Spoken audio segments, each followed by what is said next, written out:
سڵاوی کامەران حاجی عومەر و تیمی باسی ڕۆژتان لێبێت.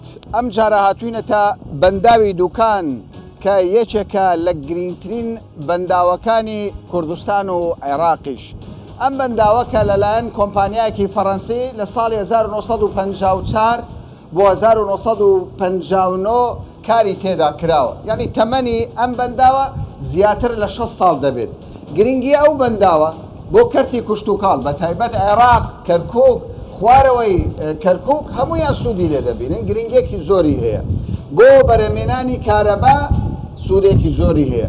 بۆ کەرتی گەشت و گوزار هەرچەندە پرۆژەی گەورەی تێدا نییە، بەڵام بە هەمان شێوە یعنی شوێنێکی یەکجار سەرنجڕاکێشەرە. دەتوانم بڵێم لە تەواوی کوردستان شوێنێک نییە وەکو بەنداوی دوکان لە ڕووی گەشت و گوزارەوە کە ئەوەندە سەرنجڕاکێشەر بێت. من دەمەوێت لەم وشکەساڵ یە قسە لەسەر بەنداوی دوکان بکەم. ئەوەی دەیبینە سەرڕێژی ئاوە لە 2019 بوو بە مانشێتی هەموو میدیاکانی کوردستان و عێراق کە بەنداوی دوکان سوزانم گرمەی دەهات لەوەی کە ئاو لە ڕێی دەهات شوێن نەبوو ئاوی تێدا نەبێت. ئەم سەرڕێژە ینی بۆ چەندین ساڵ پاش چەندین ساڵ دەرگاکانی کرایەوە ئاوەکە دەرچوو.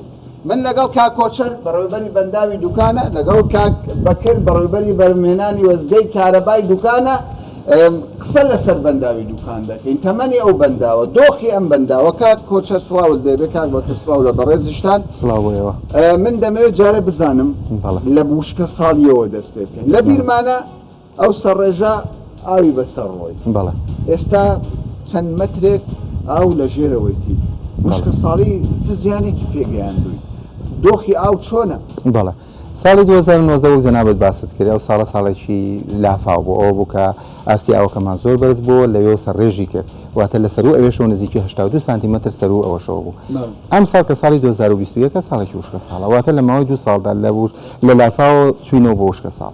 ئەمە چیمان پێڵە؟ پێمان دەڵێت کە ساڵێک لافاو بوو، حسابی خۆمان بکەین، ئاوەکە هەڵگرین بۆ ساڵێکی وشکە ساڵە.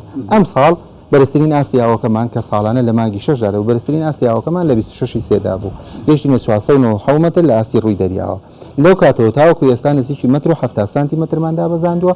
بەرنامەیەکمان بۆ دانەکەوە ئاوەکە خەسار نەکەین ئەم ساڵ، چونکە ترسی ئەومان دەست پێوە دەگرین بۆی نەکو ساڵی داهاتوو ژوورکە ساڵ. باشە، ئەو سەرڕێژە چەند مەتر کەمی کردووە؟ لە سەر ڕێژەکەەوە ئەم ساڵەوە ئاستێککە گەیشتینە بۆ سەر ڕێژەکە 490 مەتر بوواتە 14 مەتر فراغمان هەبوو، نەگەیشتینە. بینەرانی بەڕێز یعنی سیرکەن 14 مەتر بە بەراورد لەگەڵ ساڵی 2019 14 مەتر بەنداوی دوکان ئاوی کەم کردووە. کاکۆچەر کە بەرپرسە دەڵێ دەست بە ئاو دەگرین، وشکە ساڵی ئەم ساڵ. بەڵام لە هەمان کاتتا ینی ترستان لە ساڵی ئایندە شەیە، ساڵی داهاتوو ئەگەر وشکە ساڵی بێ وەسمان باش نابێ. ئەو ئەوەی کە ئەم ساڵ لە دەریاچەکەدایە ئەو پلانی کە دامان ناوە بەشی ساڵی داهاتووشمان کردو، ئەبێ بەشی ساڵی داهاتووش لە دەریاچەکەدا بێڵینەوە. واتە ئەوەی کە هەمانە ئێمە کە دەیهێڵینەوە بۆ ساڵی داهاتوو ئەگەر وشکە ساڵ بوو تێبینی ئەوەشمان کردو، ئەگەر بارانیشمان بۆ هات ئەوە باشترە. باشە.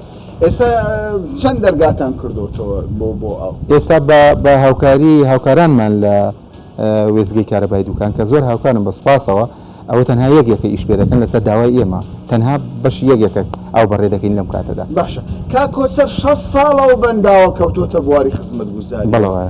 تەمەنی بەنداوەکە خۆی چەندە؟ ینی مەترسی لەسەر بەنداو هەیە نییە؟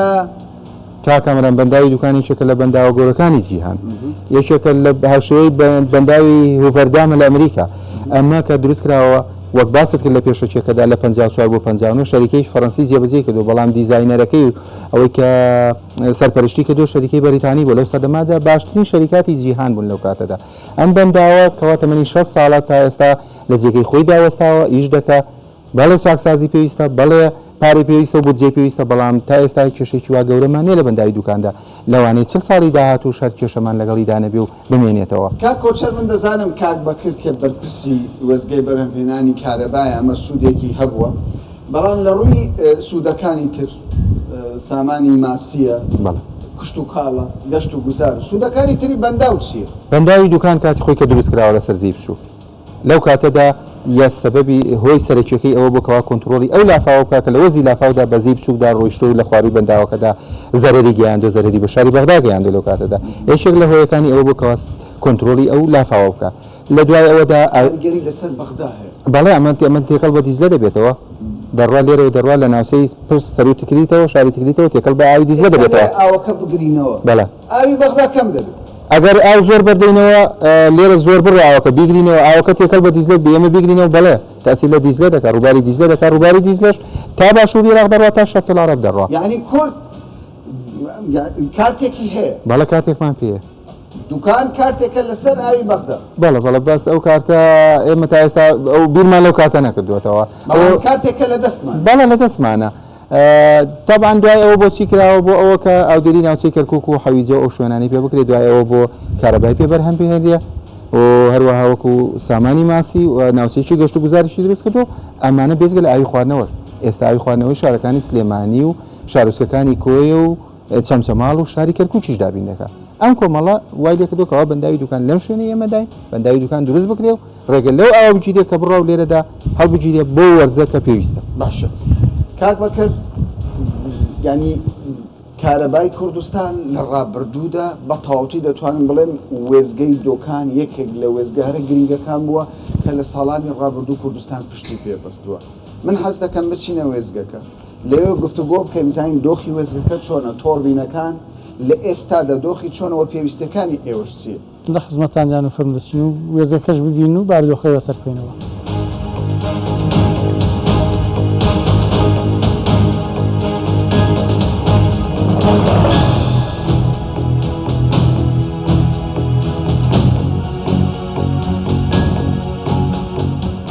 ئەمەی دەیبینن دیواری بەنداوی دوکانە وەک دەیبینن ئەم دیوارە لە ژێرەوەی 50 متر پانیتی لەسەرەوە 6.4 پانیتی درێژایی زیاتر لە 116 متر دەبێت ینی بەرزاییەکەی 116 متر دەبێت ئەمە زیاتر لە 6 ساڵە دروست کراوە وەکو ئەندازیارانی ئەو بەنداوە باسی لێوە دەکەن کۆمپانیایەکی فەڕەنسی دروستی کردووە بەبێ شیش ینی مادەکانی ناوی کۆنکریت بووە لە پاشەوەی بەنداوەکە یەکەم جار بۆ گڵدانەوەی ئاو دوورکەوتنەوەی بەغدا و کەرکووک و شارەکانی دیکەی عێراق لە مەترسی دروستکردنی لافاو بەڵام دواتر لە ساڵی 1970 ئەگەر هەڵە نەبم من ئێستا لەگەڵ کاک بەکر قسە دەکەم ئەگەر زانیارەکەم هەڵە بێ ئەو چای دەکاتەوە لە 79 پێم وایە وێزگەی بەرەمهێنانی کارەبا هەر لە بەنداوی دوکان دروست بوو ئەمە وێزگەکەیە تەمەشای ئەگەر کامیار کاک جبرائیل ئەو وایرانەی سەرەوە ینی ئەو کێبڵە گەورانەی سەرەوە دەبینن ئەمە لێرەوە پاشەوەی کە تۆربینەکان بەکار ینی دەکەونە کارەبا دروست دەکەن لە ڕێگەی ئەو وایرانەوە ڕاستە و خۆ کارەبا دەچێتە نێو تۆڕی کارەبای نیشتیمانی کاک بەکرد من گوتم ساڵی 1970 خۆی 1975 دەستکرا بە دروستکردنی وێزەکە و لە 1970 تەواو بوو بە تۆربینەکان کەوتونەتەکان چەند تۆربینمان هەیە 5 تۆربینمان هەیە توانای بەرهێنانی هەر تۆربینێکی 80 مگاواتە کەواتە ئەوەی وێزەکە دەتوانێت 400 مگاوات کارەبا بەرهەم بێنێ بەمەرجی ئاستی ئاو نزیکەی 5 متر لێرە بەرەو ژوورتر بێەوەکی ئێستا هەمانە ئێستا ناتوانێت هیچ تۆربینی ناتوانێت 80 مگاوات کەمە ئێستا ئاو کەمە وشکەساڵیە ئاو کەمە ناتوانێت 80 مگاواتەکە بەرهەم بێنێ بۆ بڕێ ئاوی کە دەڕوات ناتوانێت 80 مگاواتەکە بەرهەم بێنێت چەندمان هەیە ئێستا نزیکەی 65 مگاوات بەرهەم دێنین لەوانەیە بتوانێت 70 مگاوات دەرکات ئەو پەڕی 70 مگاوات کێشەمان هەیە لە تۆربینەکە چووکە یعنی ئەوەی زانیاری بێت ئەوەی من هەم بێت زانیاری لەسەر ئەو بابەتە هەر زانترین نرخی کارەبا کە لەسەر حکوومەت و دەوڵەت و خەڵک بوەستێت پێم وایە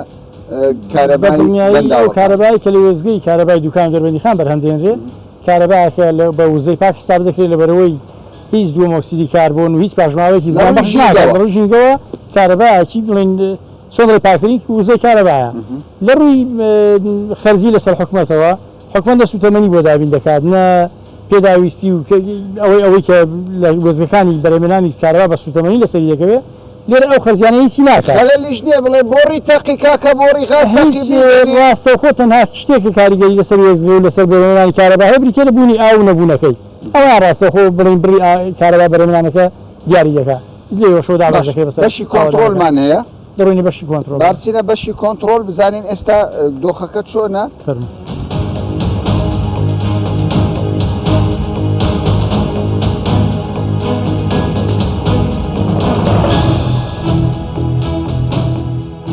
لێرە لە بەشی کۆنتڕۆلین وەکو دەبینین دوو بەڕێز لێرە دانیشتون سڵاوتان لەبێ ماندوو نەبن باشن ئەحواڵتان ئێوە بە بەردەوام لێرەن شەفتان هەیە ئێمە شەفتا داوامەکەین بەڵێ چەند ساڵە لێرە کار دەکەن تقریبا 25 ساڵە 25 ساڵ بەڵێ باشە کارەباکە چۆنە تۆربینەکان چۆنە دۆخی کارتان بەعام چۆن وەڵی تۆربینەکان ئەوانەی کە گرفتی دەتوانە ئێمەدا بێت دیارە ئێمە دوو بەشین لێرەکانە بەشی چاکسازیمان هەیە لەگە بەشی مناوە بە تەژغیل ئیش پێکردن ئەو دوو بەشە هەر کەسە ئیشی خۆی جاکراوەتەوە ئێمە زیاتر ئیش بە تۆربینەکانەکەین و مراقبەی دەکەین بەپێ ئەو سیگنەڵ و ئیشارەتانی کە بۆماندن لە ناو دائیرەیە ئەوانەی کە پەیوەندی بە ئێمەوە هەبێ هەندێک شتی بەسیتەن ئیشی ئێمەیە خۆمان چاچیانەکەینەوە ئەگەر نا ئەنێرین بە دوو شەفتەکانی ڕۆژکارە وەشە چاکسازیەکان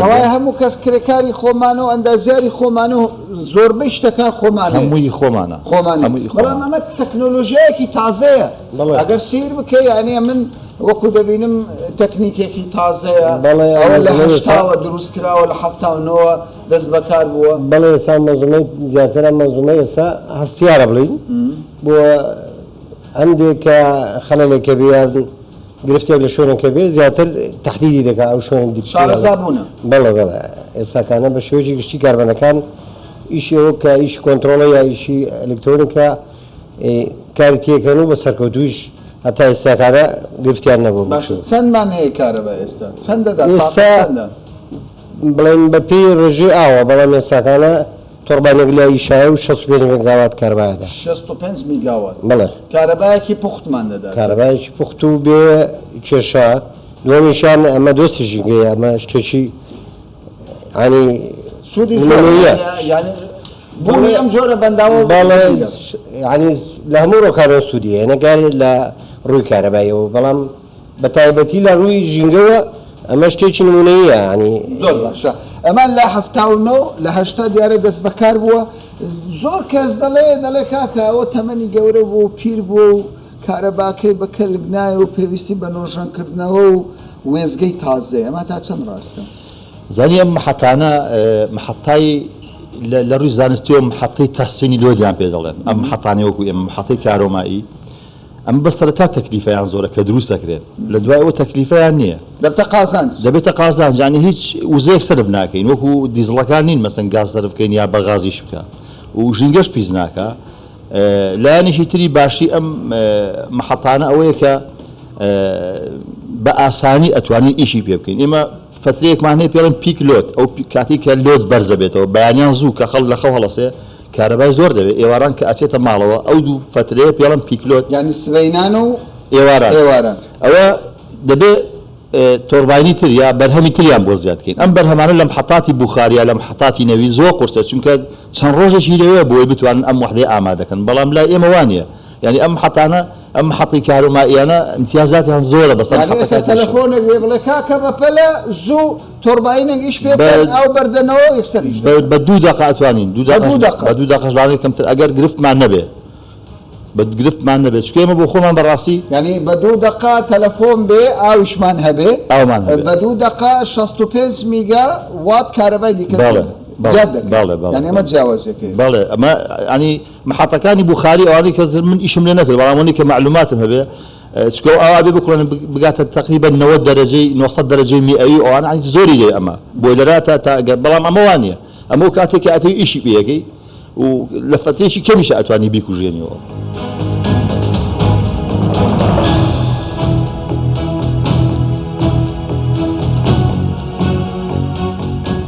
هەر لە وێستگەی کارەبای دوکان هاتوومەتە نهۆمی چوارەم دەتوانم بڵێم نهۆمی هەفتەمە بەڵام 4 نهۆمی تر لە ژێرەوەی منە لە هەر شوێنێک لە وێستگانە دەبینی تۆربینەکەیە تۆربینی یەکەم تۆربینی دووەم تۆربینی سێم چوارەم پێنجەم لە کۆی 5 تۆربین کارێک تۆربین ئەگەر ئاوە بێت 80 مێگا وات کارەبا دەدات بە حکوومەتی هەرێمی کوردستان و خەڵکی کوردستان نرخەکەی یەکجار کەمترە لە نرخی وێزگەکانی تایبەت بە بەرهەمهێنانی کارەبا کە بەشی زۆریان کەرتی تایبەتە، ئەمە کەرتی حکومیە. نرخی ئەم وێزگەی کارەبا زۆر هەرزانترە لە وێزگەکانی کەرتی تایبەت کە بە گاز، بە غاز، بە کۆمەڵێک پێداویستی دیکە کار دەکەن. ئەوەی کە من سەرنجی منی ڕاکێشە لەگەڵ بەرپرسانی ئەم وێزگەیە تۆرباینی سێیەم کە ئەم تۆرباینەیە تاوکو ئێستا بە تەواوەتی لە کار کەوتووە. ئەم تۆرباینی سێیەم پێویستی بە نۆژەنکردنەوەیە. نۆژەنکردنەوەکە ڕاستە بە عەقلی کورد دەکرێت چارەسەر بێت، بەڵام پێداویستەکانی ئەو تۆرباینە پێداویستی زەحمەتن، دەبێت لە دەرەوە بێ کارمەندان و بەرپرسان لەم وێزگەیە ینی داوا دەکەن ئەگەر ئاستی ئاو باش بێت ئەو کات پێویست دەکەم تۆرباینانە بە تەواوەتی بکەوێتە کار کە 400 مێگاوات کارەبا بارێنی کوردستانە. چەند ساڵە تۆ لێرە کار دەکەیت؟ لێرەکانە 26 ساڵە داوام دەکەم، 26 بۆ 27 ساڵ. چاودێری تۆرباینەکان دەکەن؟ بەڵێ. چەند تۆرباین کار دەکات؟ ئێستاکان یەک تۆرباین کار دەکات. یەکتان بە تەواوەتی لە کار بەڵێ، یەکمان وەحدەی ژمارە سێمان بە تەواوەتی لە کار کەوتووە ئێستا. ژمارە سێتان بە تەواوەتی لە کار کەوتووە. باشە، پێم بڵێ ئەوانە تۆرباینی گەورن، هەر یەکێکیان 80 مێگاوات کارەبا دروست دەکات لە کاتێکدا کە ئاو بەرز بێ، ئاو بەرز بێ. مەترسینی لێرە ئێمە لە تاڵێکی هەفتەمی چۆن ئێرە مەترسی هەیە لەسەر هەموو فەرمانبەرانی هەموو ویستگەیە. ترسان هەیە؟ بەڵێ، ترسمان هەیە. ترسەکان چییە؟ ترسەکان وەکو کارەبا، وەکو شەپۆلی بناتیسی، وەکو خوا نەخواستە گومە لەرزەیەک پێچوونی بەنداوەکە لەسەرمان هەموو مەترسی هەیە. ترست هەیە؟ بەڵێ، ترست هەیە لە شەپۆلی کارەبایان لە بوومە لەرزە؟ بوومە لەرزە و شەپۆلی کارەبای. باشە، ئەو مەترسیەتان بۆ سەرف دەکرێت؟ موچەتان ئەو خطوورەتەی نەخێر، هیچ شتێکمان بۆ سەرف ناکرێت. لەگەڵ فەرمانبەرێک، لەگەڵ ڕێزم بۆ هەموو فەرمانبەرانی هەرێمی کوردستان، لەگەڵ فەرمانبەری شارەوانی یا زەراعی فەرقێکمان نییە.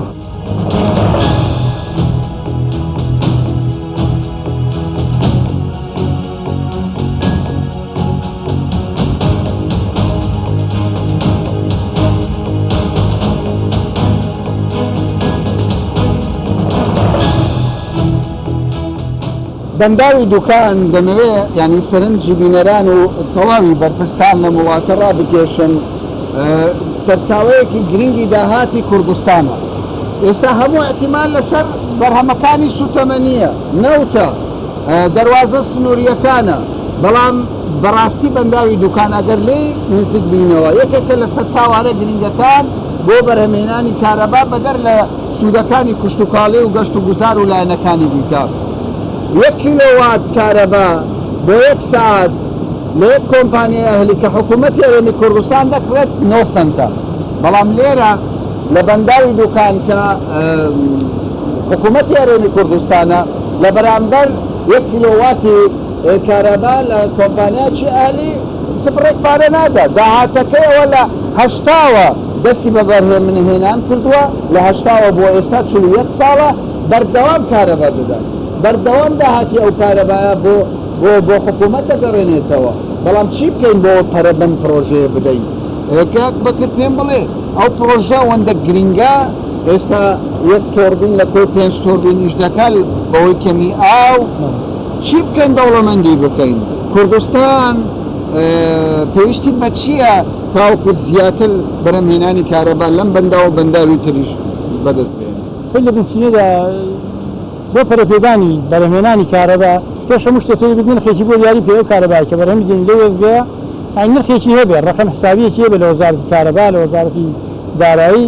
تۆ بزانی ساڵانە با چەند بەرهەمت هێناوە. ئەو کارەبای کە وێزگەی کارەبای دوکان بەرهەمی هێناوە لە 1970 کە دەستی پێ کردووە بە معدەلی ساڵانە بۆ بەرهەمەی کە لە کەرتی تایبەت دەکڕێ ساڵانە نزیکە 75 ملیۆن دلار بە حکوومەت دەگەڕێنێتەوە. 75 بە معدەل 75 ملیۆن دلار. ئەی نزیکەی تا ئێستا لە تەمەنی ئیشکردنیدا نزیکەی بای 3 میلیارد و 200 میلیۆن دلار بەرهەمی هێناوە بۆ نرخی کە کارەبا لە کەرتی تایبەت دەکڕێت. تۆ دەیبێنی ئەو کارەبای کە بەرهەمی دێنی بکێ بە ڕقەمێک نرخێکی هەبێ، ئەو نرخە دەتوانی بەیانی ئیشی لەسەرکەوی وێزگەی پێپەرە پێ بدەیت. لە ئێستادا کۆمەڵە و کێشە مەشاکلی وێزگەکە هەیە، کۆمەڵە کێشە مەشاکلی هەیە. یەکێ لە گرنگترین کێشەکانی ئەوەیە نەبوونی کارمەندی پێویستە. ئەی تۆ ساڵانە 4 کارمەند 6 کارمەند 7 کارمەندی خانشین دەبێت، 4-5 بەداخەوە لێ کۆچی دوایی دەکات. تا ئێستا لە 2011 کارمەندی تازە ناتەوە شوێنی باشە خەلەلمان لە کەمی کارمەندیان هەیە ئامێرەکان تەمەنیان 32 ساڵ تێپەڕیوە ئەوەندەی کە ئیش دەکات تۆ ئامێرانە تا ئێستا سیانەیەکی پێڵێن مەیزەر ئۆڤەرهۆڵ ئەو سیانەیەکی ئێستا کارمەندانی خۆمان دەکەن تەنها بۆ پەرەپێدان و بەردەوامی پێدانە بەڵام شتێک نە لە ڕێگوڕیشەوە سیانەی بکەیت ئەویان پێویستی بە کۆمپانیای تۆربینی سێم کە وەستاوە پێویستی بە کۆمپانیایەکی بیانیە مختص بێت ئیش لەو لە ساکسازیە تۆربینیدا بکات تا ئێستا چەند جار داواکرا بە نووسراوەکەی تا ئێستا بڕین نەکراوە ئەوەی کە کاریگەری زۆری هەبوو لەسەر وێزگەکە بە پلەی یەکەم لەسەر هەم لەسەر شێوازی دەوامکردن هەم لەسەر نەبوونی کرێ کاتژمێری زیادەی کارمەند کە تۆ شەو نیوە شەو خەڵک دێنیتەوە ئیشکالێرە تا ئێستا هیچ زیارێکی پێ نادرێت نە هاندانێک نە کاتژمێری زیادەیە کرێ کاتژمێری زیادەیەک قەیرانی دارایی زۆر تەسیری کرد لەسەر وێزگەکە بەڕاستی